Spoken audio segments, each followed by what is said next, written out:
자, 불확실성 속에 찾는 기회라는 타이틀로 애널리스트의 의견을 좀 들어보는 시간이고요. 오늘은 신한투자증권 리서치센터 보험과 증권을 커버하고 있는 임희연 애널리스트입니다. 어서 오세요. 안녕하세요. 네.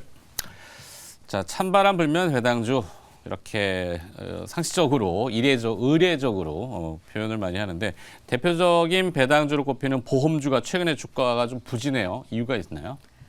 네, 사실 뭐 찬바람 불면서 이제 배당주에 대한 관심이 많이 높아지고 있는데 지금 보험주가 사실 배당에 대한 불확실성이 굉장히 큰 상황입니다. 네.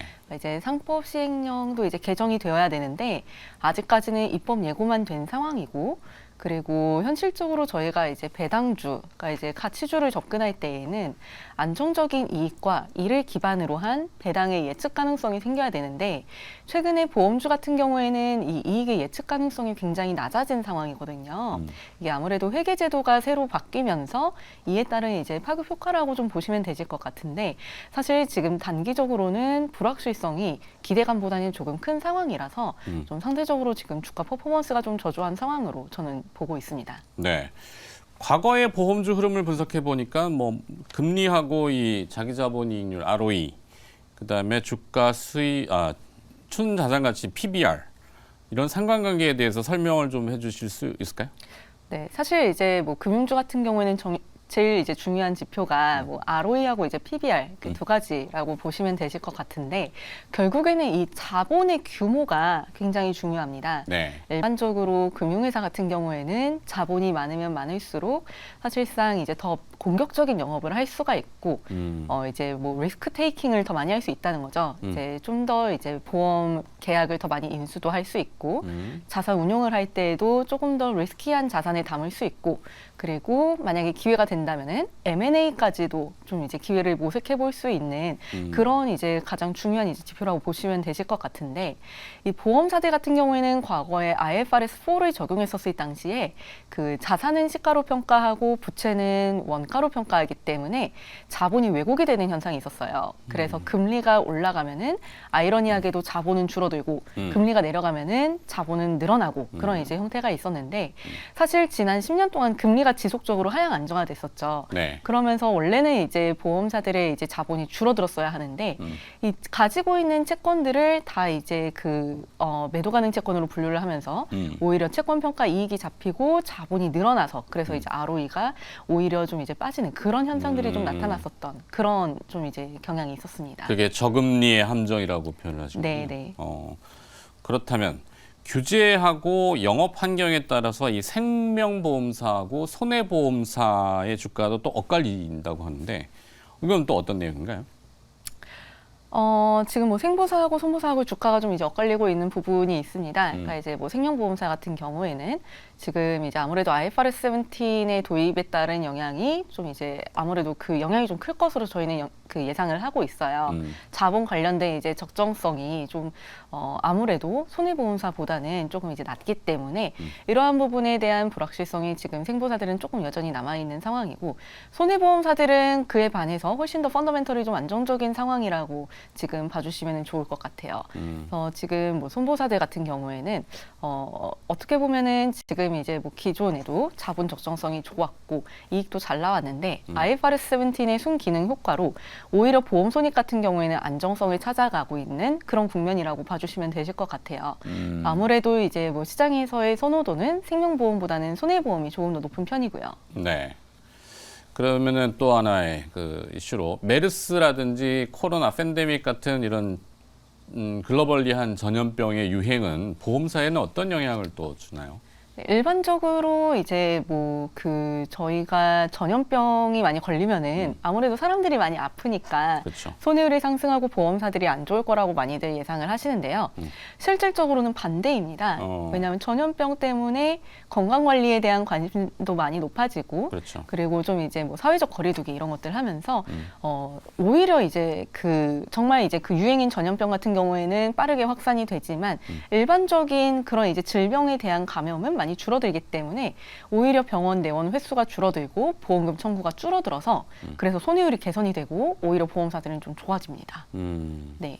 역설적이네요, 조금. 굉장히 역설적이죠. 그러네요. 네. 데이터가 그걸 증명해 주는 거 아니겠어요? 네. 앞서 살펴본 이 디스카운트 요인이 대부분 해소가 된 건지 2024년도 내년에는 본격적인 주가 상승을 좀 기대해 봐도 되는지 어떻게 판단하시나요? 네, 사실 이제 그동안에 이제 그 디스카운트 요인들을 좀 꼽아보면은 이제 예를 들면은 고금리 확정형 부채로부터 발생하는 2차 역마진 이제 이런 것들이 좀 있을 수 있고 그리고 이제 뭐 여러 가지 이제 뭐 요인이 있기는 하겠지만 금리가 내려가면서 전반적으로 영업 환경이 악화되었었던 부분들이라고 봐주시면 좋을 텐데 최근 한 2, 3년 동안에 금리가 빠르게 올라왔죠. 그렇죠. 이 부분이 사실 보험사들한테는 좀 이제 중장기적으로 놓고 봤었을 때 굉장히 좋은 기회입니다. 왜냐하면 금리가 올라가면은 보험사들은 보험료가 내려가고 고객들에게 돌려주는 환급금은 늘어나는 구조이기 때문에 실질적으로는 이게 아무래도 보험 상품은 소비자들이 먼저 나서서 제가 이걸 보험 가입하겠습니다 하지 않잖아요. 네. 보통 이제 설계사분들이 영업을 하시는데 이제 뭐 예를 들면 이런 게 가능해지는 거죠. 고객님, 우리 지금 보험료 많이 내려갔고 이제 뭐 받으실 수 있는 보험금 많이 늘어났으니까는 지금 보험 가입하시면 좋으실 것 같아요. 하면은 이제 영업력이 강화될 수 있는 그런 이제 룸이 생겼고 실제로 그래서 최근에 신계약이 굉장히 많이 늘었어요. 새로운 계약들이 많이 유입이 되고 있고 이렇게 새로운 계약들이 체결이 되면 유입되는 보험료는 보험사들의 운용 재원으로 활용이 되죠. 그래서 뭐 채권, 주식 이런 데 많이 투자를 하는데 네. 대부분 아무래도 안전자산인 채권을 선호를 하고 있고 그 과정에서 채권 금리가 이렇게 높은 수준에서 유지가 된다면은 이제 운용 쪽에서도 사실 한번 채권을 고금리 채권에다 박아두면은 네. 만기될 때까지 쭉 보유하고 갈 수가 있기 때문에 이러한 부분이 굉장히 긍정적으로 작용을 할 수 있습니다. 그래서 지금 뭐 보험 영업과 투자 영업 이 양쪽에서의 선순환 구조를 지금 형성이 되어 있는 상황이라고 봐주시면 됩니다. 네. 그래서 불확실성의 기회를 찾자. 불확실성 속에서 아까 그 타이틀이 이렇게 나왔거든요. 지금부터 보험주에 관심을 좀 가져야 하는 그런 포인트 이유 네. 뭐라고 생각하세요? 그러니까 결국에 이제 본질적으로는 사실 뭐 가치주 관점에서 봤었을 때에는 뭐 이익 안정성이 아직은 좀 낮고 그리고 자본 불확실성 때문에 아무래도 지금 당장은 배당 확대가 좀 어렵기는 하겠지만 중장기적으로는 지금의 이 영업 환경이 지속이 된다면은 사실상 앞으로는 조금 더 많은 기회를 찾아볼 수 있을 것 같아서 이렇게 타이틀을 저는 잡아놓고 있고요. 네.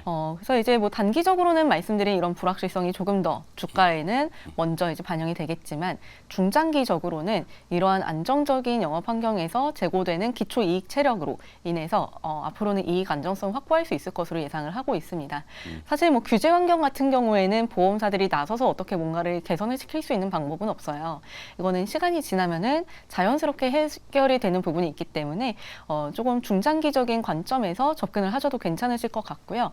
현재 탑픽으로는 메리츠 금융지주를 말씀을 드리고 왜 있습니다. 이렇게 빨리 갔어요? 아, 너무 빨리 갔나요? 네. 시간 남으면 안 되는데. 그래서 네.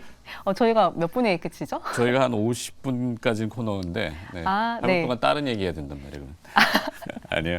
자, 그래서 보험주 뭐 탑픽이 그래도 나올 거 아니에요. 최선호주가 이러이러이러한 이유로 이렇게 본다라고 하니까. 네. 메리츠 금융지주는 왜?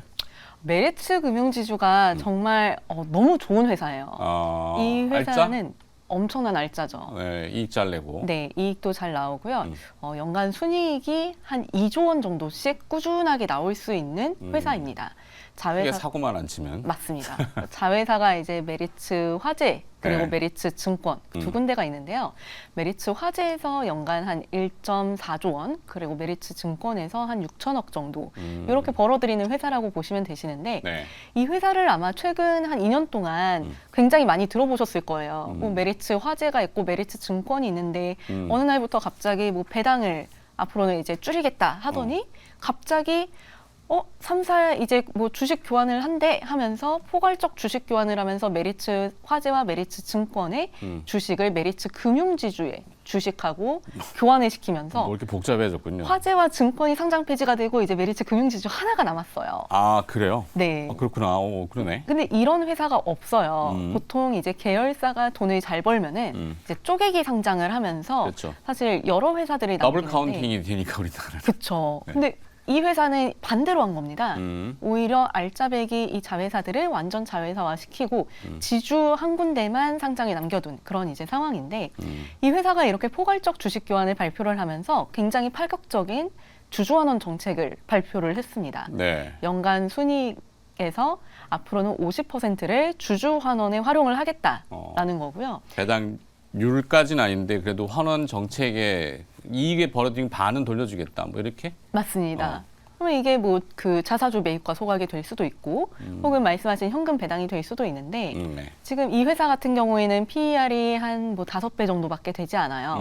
근데 뭐 결국에 중요한 거는 그래서 이 회사가 앞으로 뭐 그 주주 환원을 할 때 어느 정도 비중으로 뭐 자사주 매입 소각을 하고 현금 배당을 할 것이냐에 대한 부분일 텐데 일단 앞서 말씀드린 PER 5배 요거를 기준으로 해서 그 여러 가지 이제 다른 투자 수익률이라던가 이런 거를 고려를 하기는 하지만 기본적으로 PER의 역수가 자사주 매입을 해서 소각을 했었을 때까지 그 주주가 누릴 수 있는 그 수익률을 이제 계산을 한다라고 이제 생각을 한다면 이론적으로 그렇죠. 그래서 시장 금리하고 비교하잖아요. 그렇죠. 네. 그렇게 보면은 PER 5배는 즉 20%의 이제 그 수익률로 직결이 될 수 있다는 거죠. 20%가량 높은데? 두 자릿수인데? 굉장히 높죠. 네. 그래서 이제 예를 들면 시장 금리가 뭐 기준금리 오늘 기준금리 결정이 있지만 우리나라 기준금리 3.5%. 시장금리는 그보다 좀 높긴 한데 뭐 네. 세후 따져도 손해 질 수 있는 게 한 4, 5%가 채 안 돼. 고금리라도 좀 다른 경우가 있지만 근데 여기에 그 메리츠 화재가 메리츠 생명 금지주 네. 합쳐놨구나. 네. 네, 합쳐놓은 이 금융지주에 대한 이론적인 기대 수익률이 약 20% 되는 거죠. 근데 뭐 물론 이제 실질적으로 이 뭐 그 우리가 뭐 주주로서 이제 뭐 그 체감할 수 있는 뭐 주식수 감소 이런 것들까지 다 감안했었을 때에는 네. 저는 앞으로 2025년 연간 결산 시점, 그러니까 이제 즉 2026년 뭐 3월쯤 되겠죠. 뭐 주총 시점까지 그때까지 지금 발행 주식수의 한 25% 정도가 이제 줄어들고 네. 그리고 그로 인해서 실질적으로 우리가 체감할 수 있는 주가 상승은 한 35% 정도 될 것으로 지금 저는 기대를 하고 있습니다. 그럼 이제 뭐 현금 배당은 사실 올해 같은 경우에는 저는 한 이제 1조 원 정도 주주 환원이 나온다고 가정했었을 때 네. 한 3,500억 정도, DPS로는 한 2,400원에서 2,600원 내외 될 것 같고요. 주당 2,400원? 네네, 주당이요. 그리고 내년부터는 자사주 매입과 소각이 본격적으로 이루어질 것으로 예상을 하고 있어서 이런 관점에서 사실 지금 시가총액 한 11.5조 원 정도 되거든요, 이 회사가. 네, 네. 그러면은 앞으로 그냥 이 뭐 이익이 크게 늘어나지 않는다는 가정하에서 시가총액이 계속 이제 플랫하다라고 가정을 했었을 때 자연스럽게 주식이 감소함에 따라서 주주들이 이제 체감할 수 있는 주가 상승을 지금은 가져가 볼 수 있는 그런 상황이라고 저는 판단을 하고 있습니다. 네. 그런 관점에서 지금 메리츠 금융지주를 탑픽으로 탑픽으로. 말씀을 드립니다. 특별한 돌발 변수만 없다면은 그죠? 그렇죠. 뭐 예상 불가능한 변수들이 막 툭 튀어나와가지고 그러진 않을 거 아니에요, 그죠? 사실 이제 그런 변수들이 있다면은 뭐 여러 가지 리스크가 있기는 하겠지만 뭐 첫 번째로는 연간 순이익이 2조 원의 달성을 못할 경우 그러면은 이제 1조 원씩 주주 환원하는 게 줄어들 수 있겠죠. 조금 차이가 날 수 있다. 네, 요게 하나의 리스크가 될 수 있겠고 네. 두 번째는 이제 그런 이제 그 가정에 대한 전제 조건으로는 네. 뭐 많이들 이제 말씀하시지만 부동산 PF 시장 그렇죠. 이쪽에서 이제 혹시라도 문제가 생기게 되면은 메리츠 금융지주 같은 경우에는 부동산 PF 관련된 익스포저가 워낙 많은 회사이기 때문에 거기에 대한 이제 그 위험 노출이 커서 좀 위험하지 않을까 이런 쪽으로도 많이 우려를 하세요. 네. 저는 이 부분에 대해서는 과도한 우려는 기우라고 말씀을 드리고 싶은 게 왜냐하면은 사실 이제 메리츠 금융지주 같은 경우에는 가지고 있는 대부분의 PF 익스포저가 지금은 선순위로 구성이 되어 있거든요. 그렇기 때문에 상대적으로 이러한 위험에서는 조금 자유로운 편이라고 저는 보고 있습니다. 그렇죠. 사실 내년 총선이기 때문에 부동산 PF는 위태위태해도 어떻게든지 틀어막고 저리 막고 뭐 그렇게 하지 않을까 싶긴 한데 자 요즘 뭐 배당이 이 연말에 죄송합니다. 이 화재나 생명이나 대부분 예전에는 3월 결산 법인들이 좀 많았었잖아요. 그쵸. 일본 기업들처럼 인도 금융사들 해서 은행도 그렇고 근데 이제 대부분의 다 12월 결산으로 바꾸면서 주주 배당이 조금 왜 12월 말에만 자꾸 그 기준일이 돼서 그때만 주식 잠깐 사가지고 주주명부 등재되면 배당받는 이게 네.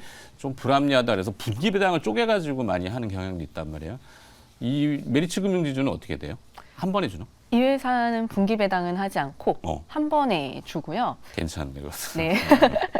한 방에. 지금 뭐 이제 예정되어 있는 자사주 매입 소각 스케줄이 지금 뭐 11월 말일자, 그러니까 오늘 하나 이제 그 예정이 되어 있는 게 일부 있고 내년 이제 3월쯤 해서 또 이제 자사주 소각이 예정이 되어 있고 그때쯤 해서는 이미 이제 배당도 지급이 되어 있을 거고 네. 그런 상황이라고 보시면 됩니다. 그래, 자사주 소각. 요게 또 포인트군요. 하여튼 불태워 없애면은 뭔가 좀 깨끗해지는 것도 있고 값어치도 올라가고. 굉장히 좋죠. 네. 신한투자증권 리서치센터 보험증권 커버하고 있는 임희연 애널리스트가 불확실성 속에서 기회를 찾자라는 주제로 메리츠 금융지주를 탑픽으로 선정해 주시는 브리핑을 해주셨습니다. 오늘 고맙습니다. 감사합니다.